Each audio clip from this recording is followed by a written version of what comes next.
Coucou, alors là en ce moment je suis dans une auberge de jeunesse à Paris et ce soir j'ai rencontré un jeune que j'ai trouvé génial.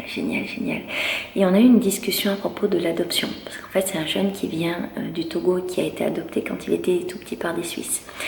Du coup j'ai eu envie de partager cette vidéo avec toi et ce qui est drôle c'est qu'en fait j'ai publié ma vidéo sur la PMA il y a 2 jours et vous m'avez tous parlé de l'adoption et moi j'ai un avis assez mitigé en fait de l'adoption. Et généralement quand j'en parle aux gens ils sont pas tout à fait d'accord avec moi. Et en fait mon avis mitigé c'est que je suis pas pour le fait d'adopter un enfant qui vienne de loin. Je trouve qu'on ne devrait pas enlever un enfant de son pays, de ses racines, des vibrations de sa terre, de sa culture. Je pense qu'on devrait adopter des enfants qui soient de la même culture que nous, du même pays, mais pas les faire venir d'aussi loin. Je crois que les enfants qui sont orphelins dans d'autres pays devraient être pris en charge par leur pays. Et j'ai souvent entendu des mauvaises expériences par rapport à l'adoption qui se fait comme ça, tu sais, avec beaucoup de distance entre l'enfant adopté et la nouvelle famille. Mais j'ai rarement eu l'occasion de pouvoir avoir une discussion filmée et de le partager. Et là, c'était une super occasion. Et ce qui est drôle, c'est qu'en fait, j'ai juste entendu quand ce jeune parlait d'adoption, mais je connaissais pas du tout son histoire et je connaissais pas son avis. Et je savais pas en fait s'il trouvait que finalement l'adoption c'était bien ou que l'adoption c'était pas bien. Donc voilà, la conversation va tourner autour de ça. C'est totalement improvisé parce que je ne le connaissais pas. Et comme je t'ai dit, je ne connaissais pas son histoire. Tu verras, c'est drôle parce qu'en fait, pendant tout le truc, il me fait des câlins. Il est trop mignon. En fait, c'est un mec, il est tellement chou que voilà, on s'est fait des câlins pendant toute la soirée. Et je trouvais ça cool après avoir fait ma grande conférence sur le rayonnement, après avoir fait mon grand pique-nique de Paris avec 300 personnes, après avoir terminé la tournée des pique-niques où j'ai fait à peu près 5000 câlins, de terminer par un jeune que je connais pas et qui me donne des câlins en parlant de l'adoption. C'était plutôt cool et je suis bien contente en fait de te proposer cette vidéo là. Voilà, je te fais des gros bisous. J'espère de tout mon cœur que ça t'intéressera. C'est un point de vue qui est intéressant. C'est un point de vue qui peut-être change de ce qu'on a l'habitude d'entendre. Et si jamais tu veux en discuter dans les commentaires, si tu as des avis sur la question, je suis hyper preneuse. Voilà, je t'embrasse très fort et je t'envoie beaucoup d'amour. Bon, alors en fait, ce que je voulais voir avec toi aujourd'hui, c'est que tout à l'heure je t'entendais parler d'adoption. Ouais. Je connais pas ton histoire. Du coup, j'aimerais comprendre et savoir qui tu es, quelle est ton histoire et que tu m'expliques. Alors, l'adoption... Alors, c'est difficile à expliquer. Moi, on m'a adopté parce qu'on De m'a... quelle origine tu es déjà, pardon? Togo. Tu es du Togo. Togo, bien, je te prends dans les bras aussi. Alors, je viens du Togo. Oui. On m'a trouvé dans un champ de maïs au Togo. Et puis, avec ça, je suis adopté en Suisse. Ouais, par des Suisses. Pas des Suisses, j'ai grandi dans une famille suisse. Et on t'a trouvé dans un champ de maïs, mais qui t'a trouvé? Une famille, je sais pas exactement. Du Togo? Au Togo, je sais pas exactement qui vraiment m'a trouvé. D'accord. On sait pas vraiment qui m'a vraiment trouvé dans le champ de maïs. On m'a après amené dans un orphelinat de Terre des Hommes, où on m'a dû apprendre à manger, parce que j'étais complètement... On connaît les images de ces enfants avec les grands ventres, tout à fait.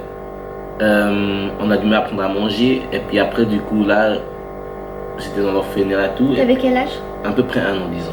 D'accord. Et t'as des souvenirs de ta vie d'avant? Non, pas vraiment. D'accord. Pas vraiment. Je sais juste qu'on m'a trouvé dans un orphelinat, dans un champ de maïs, qu'on a amené dans un orphelinat. Et puis que j'ai dû apprendre à manger. Et puis avec ça, que j'ai des défauts pour manger. Des fois, j'ai oublié de manger. Ou bien je dois boire, apprendre quand je bois, j'oublie des fois de boire aussi. C'est chose que j'ai de ça. Et puis l'autre chose qui me donne une grande liberté de tout ça, c'est que en savant que j'ai pas de parents, on va dire, je suis libre. Je suis vraiment libre. J'ai pas une image de quelqu'un qui m'a mis au monde, à vrai dire, et puis que je dois vraiment me fixer sur ça, que ces 2 personnes veulent attendre de moi, à vrai dire. Je sais que je suis une personne libre, que je peux vraiment faire ce que je veux dans mon chemin. Et tu disais du coup, donc on t'a trouvé, après on t'a amené dans ce centre, ensuite tu as été adopté. Tout Tu as à été fait. adopté quand t'avais quel âge? À peu près avec 1 an. Ah non, t'as été adopté vachement vite. Voilà. Par Alors des Suisses. pas des Suisses, tout à fait. J'étais à peu près plus ou moins 1 an dans cet orphelinat. Voilà. T'as des souvenirs de l'orphelinat? Non, pas ce que je sache. Pas ce que je sache. Ce que je savais que... Alors, ce que je sais, c'est que, par exemple, maintenant je suis dans le quartier ici de Paris-Nord. Les gens me disent tous que c'est un quartier hyper chaud, qui me racontent de tout, qu'est-ce qui se passe là, affreux. Mais pour moi, je le ressens comme normal dans la vie, ça fait partie de la vie. Parce que c'est comme si j'ai vraiment... Ce que moi j'ai l'impression, c'est que tout ce vécu que j'ai eu en Afrique, avec aussi que j'ai vécu dans le ventre de ma mère, que toutes ces histoires de quartier, de ghetto, en fait, ça me touche pas parce que c'est un truc que j'ai vécu en même temps avec. Voilà. Ok. Et alors, quand tu as été adopté par des Suisses, du coup, tu as vécu en Suisse toute ta vie? Oui, 25 ans, j'ai grandi en Suisse. J'ai fait mon école en Suisse. Je me rappelle plus derrière. J'ai grandi en Suisse. Alors, j'ai fait mon école en Suisse. J'ai aussi fait mon apprentissage en Suisse. J'étais en jardin d'enfants en Suisse aussi. Qu'est-ce que je veux dire? Comment ça a été ta vie en tant qu'enfant adopté? En tant qu'enfant, c'est difficile à dire parce que j'ai grandi dans un village de bourgeois. Alors d'abord j'avais la question de où je viens. Les gens me posaient toujours d'où je venais, si je connais mes parents. Et en même temps j'avais encore le racisme à côté. Et puis en Suisse c'est la manière que quand t'es black, les gens vont te dire ah tu parles bien l'allemand, des choses comme ça. Et c'est des choses comme ça que j'ai envie de vivre chaque jour. Alors à vrai dire, j'ai vécu toujours avec en devant donner des réponses aux gens, avec des choses. Et puis, avec le temps, ça fait assez intéressant parce que tu remarques que tu peux devenir une star, à vrai dire. C'est vrai? C'est déjà les pieds que tu as pour devenir une star parce que les gens te posent des questions, tu te donnes des réponses, des questions sur ta vie et ça fait la chose hyper intéressante. Ouais. Et donc, tu as grandi dans ce climat-là et il y avait beaucoup d'autres noirs autour de toi ou tu étais dans un endroit où il n'y a que des blancs? Il y avait que des blancs. Il y avait quelqu'un, pardon si je te caresse là, mais ça fait partie. Quand j'ai quelqu'un dans les bras, je ne peux pas faire tout le monde. Il y avait quelqu'un une Tamoul qui était chez nous, quelqu'un de Tamoul, une indienne, Tamil, mais eux ils n'avaient pas de problème à vrai dire. Je crois que c'était plus accepté chez nous qu'un Africain. Il y avait d'autres enfants adoptés? Ma soeur, mes deux sœurs, ils s'est adoptés tout à fait. L'une elle vient d'Israël, l'autre de l'Inde. Voilà. Mais autrement, dans la classe, non, je ne sais pas des autres gens qui sont adoptés, non. Tout à fait. J'ai appris à connaître d'autres personnes qui sont adoptées. Eux, ils sont toujours avec la question d'où je viens, qu'est-ce que mes parents font, tout ça. Mais moi, à vrai dire, je peux rien commencer avec ça parce que on est des êtres humains et puis on vient sur Terre, on a besoin de deux personnes qui viennent ensemble. Et après, on a aussi, finalement, on meurt seul. Alors, qu'est-ce qui t'intéresse, d'où tu viens, qui est qui? C'est toi seul la personne qui va écrire le livre de ta vie, à vrai dire. Alors. Et quand tu étais petite, tu avais conscience du fait que tu étais adoptée?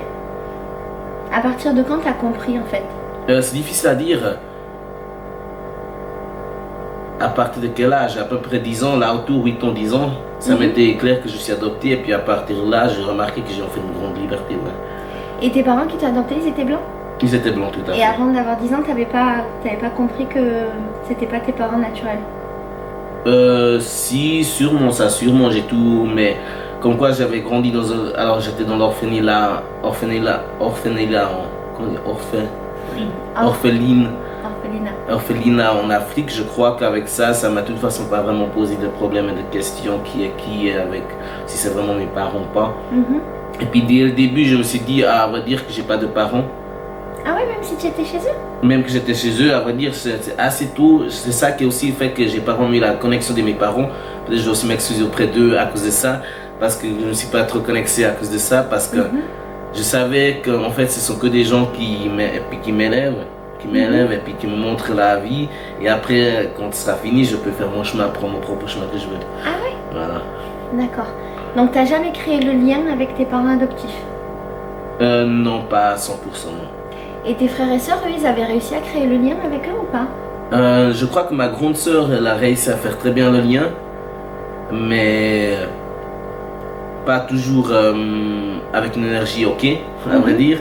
Et ma deuxième sœur, je crois qu'elle doit plus se battre avec ça. Ah oui? Ouais, j'ai l'impression qu'elle cherche beaucoup plus les énergies, alors qu'elle cherche plus la connexion, tout ça. C'est intéressant parce que tu me dis que tu n'es pas connecté à tes parents et quand tu parles de tes frères et sœurs, j'ai l'impression que tu es vachement connecté à eux.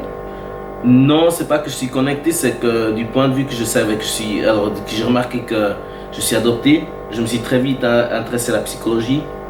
Et puis aussi que j'ai remarqué que j'ai des énergies que je peux travailler avec, je me suis très intéressé avec tout ça. Et j'ai remarqué qu'en fait, tu peux plus sortir quelque chose de la personne, plus avoir d'influence sur la personne ou bien moi. Tout à fait. D'accord. Et du coup, est-ce que tu étais en conflit avec tes parents quand tu étais jeune? J'étais? En conflit? Ah oui, beaucoup. C'est vrai? J'étais beaucoup en conflit. Parce que le truc c'était comme quoi j'avais vécu le racisme à l'école. Alors du coup je me tapais, je frappais aussi beaucoup. Ouais, j'étais pas vraiment une personne de paix. Ce qui a fait changer que maintenant je deviens une personne de paix. J'avais beaucoup de conflits avec eux. Alors ça faisait que j'avais des problèmes à l'école avec eux. Et puis j'avais nulle part mon énergie à sortir. Des fois je me sortais à eux. Et puis comme quoi mes parents, eux, ils avaient aussi leurs problèmes, à vrai dire. C'est là que ça a rentré ensemble. D'accord, c'est intéressant. Est-ce que tu penses que c'est une bonne chose d'adopter des enfants? Oui et non. D'un côté c'est bon, mais de l'autre côté il faudrait pas du tout y aller si loin qu'on adopte des gens. À vrai dire, je me suis une fois dit, la semaine passée je suis allé au travail et puis j'ai vu un Africain s'écrouler dans la rue, je crois qu'il est décédé même. Ah non, excuse-moi, j'ai mal au dos, je me fais craquer. Je te fais un massage ce soir. Non. Et puis après je me suis fait la phrase, c'est dégueulasse, du genre en Afrique, si tu es enceinte et tu as des enfants, tu peux pas les nourrir, pas de problème, mets-les en adoption. Et puis ici en Europe, tu as une famille, t'as pas d'enfants, tu peux pas les nourrir, pas de problème, on a le social. Tu comprends? Alors en fait, il faudrait pas du tout les faire venir jusqu'à là. Mais je suis plutôt contre, disons. Même que je suis adopté, je suis même plutôt contre. Il faudrait plutôt regarder que dans notre vie sociale, qu'on puisse trouver les moyens d'aider les gens, surtout les femmes qui sont seules avec les enfants. Trouver les moyens là, pas question d'argent, tout ça, le système de ce côté-là devrait se faire beaucoup mieux. Donc tu penses que tu aurais peut-être été plus heureux ou plus équilibré si tu n'avais pas été adopté? Je ne sais pas, je pense que pas. Parce que je pense que l'équilibre et puis être heureux, c'est d'avoir une fois la personne à soi de se trouver. Et puis c'est pas reprojeter sur une situation quelconque. D'accord. Tu regrettes d'avoir été adopté alors ou pas? Non. C'est difficile à dire. D'un côté, j'aurais bien voulu apprendre à connaître l'Afrique, apprendre à connaître mes langues que j'ai, et puis mes origines. Et puis de l'autre côté, oui, parce que j'ai pu faire plus, ça veut dire. J'ai pu apprendre aussi, voir encore plus d'autres choses, ça veut dire. Ouais, c'est les deux choses. D'accord. Tu sais, moi, je me pose la question aussi de l'adoption et j'ai l'impression que, comme tu dis en fait, que c'est difficile de prendre un enfant d'un autre continent ou d'une autre culture et de l'amener dans une nouvelle culture, parce qu'en fait j'ai la sensation que tu le déracines et que c'est pas forcément une bonne chose. Et je me dis aussi que peut-être que, tu sais, chaque continent a ses propres vibrations, et d'enlever un enfant à ses vibrations et de l'amener chez nous dans nos vibrations, j'ai la sensation que du coup l'équilibre il est difficile à trouver. Tu vois ce que je veux dire? Ouais.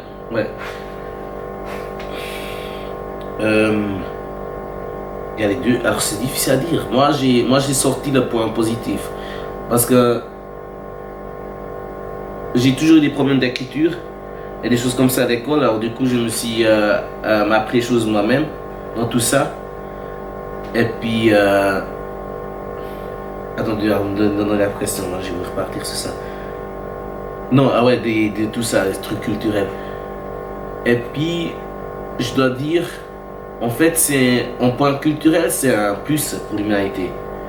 Parce que tu as l'enfant qui sort vraiment du pays d'un autre continent, qui vient dans cet endroit et qui te donne, à vrai dire, encore un autre point de vue culturel qu'un adulte ne le ferait pas. À vrai dire. Il le fait par ses yeux d'enfant et puis avec ça, tu pourrais beaucoup plus apprendre. D'accord. Donc finalement, c'est pas une si mauvaise chose que ça. Non. Voilà, non, finalement pas, ouais. Il y a les deux choses. Non, il y a du positif et du négatif. Il y a du positif et du négatif. On ne peut pas vraiment le dire si c'est mieux ça ou bien si c'est mieux l'autre. Il y a les deux choses. Est-ce que depuis tu es reparti en Afrique, est-ce que tu connais ta culture? Non, je la connais pas. je remarque des fois il y a des trucs culturels d'Africains qui sont en moi, qu'on peut ressentir. Ça, je sais, surtout vers la musique et comme ça. Mais autrement, non. J'aurais pu retourner en Afrique. Au début que j'ai fait de la musique, j'aurais pu faire une tournée au Togo dans un projet d'enfant, mais comme quoi j'avais pas le fric, je ne suis pas y allé finalement. Mais je pense que je vais retourner. Et ce que moi je dis toujours, le jour où je pose pied sur l'Afrique, il y a la révolution africaine qui va commencer. C'est vrai. Et est-ce que tu as eu le désir de retrouver tes parents d'origine? Non, parce que, comme j'ai déjà discuté ce soir, comme quand il y a des légendes qui disent qu'il y a des gens qui viennent simplement comme ça sur Terre, et puis d'autres qui partent simplement comme ça sur Terre, je dis que j'ai pas de parents, que je suis un humain qui a été, ou bien un être vivant qui a été posé comme ça dans le champ de maïs et qui est venu de je sais pas où. Alors j'ai déjà une famille dans un rap, j'ai dit que je suis venu avec la lumière, avec une lumière depuis le truc d'Orion. Ah oui. Avec comment on dit, du brouillard d'Orion, que je viens du brouillard d'Orion quelque part. Tu viens du brouillard d'Orion. C'est ça que j'ai dit dans... Donc t'as jamais eu le désir de retrouver tes parents d'origine? Non, parce que j'ai pas non plus l'envie pour ça, et puis je me dis que ça sera quoi aussi. Maintenant que t'es grande, t'es toujours en relation et t'es proche de tes parents adoptifs? Non, parce que comme j'ai grandi, j'avais fait une initiation cette année d'LSD et j'ai grandi et puis j'ai vu en fait comment j'ai grandi, qu'est-ce qu'il y avait dans tout mon éducation. Et puis là j'ai vu plein de choses qui n'étaient pas positives à vrai dire, et puis aussi des trucs qui me prennent négatif, que je reste croché. Chaque fois qu'on dit me téléphone, des choses comme ça, j'arrive pas à avancer à vrai dire. Et puis ça c'est un lien que je me dis que j'ai pas envie, j'ai pas besoin. Donc tu n'as plus de lien avec ta famille? Non, j'ai plus de lien. Alors cette année je les ai laissés de côté. Le seul lien que j'ai encore c'est avec ma tante et mon oncle et puis mes cousins cousines, c'est tout. Mais avec ma famille j'ai pas vraiment de lien, puis je sais pas si je vais la reprendre. Donc t'es un peu seul au monde, mec? Ouais. Mais... Tu n'avais pas peur d'être seul au monde? Sans famille? Non, pas du tout. Parce que, comme dit, t'es personne seul, tu dois marcher seul, à la fin tu dois trouver ta force. Ta force, tu ne vas pas l'avoir avec une famille ou avec d'autres gens. La force que tu portes, c'est seul toi qui l'as en toi. Ouais. Je te remercie beaucoup de m'avoir raconté ton histoire. De rien. Merci infiniment. Je te souhaite une bonne soirée. Merci, une belle vie. Merci. Cool. Je peux te faire un câlin? Ouais, sans problème. Merci beaucoup. De rien. Bon.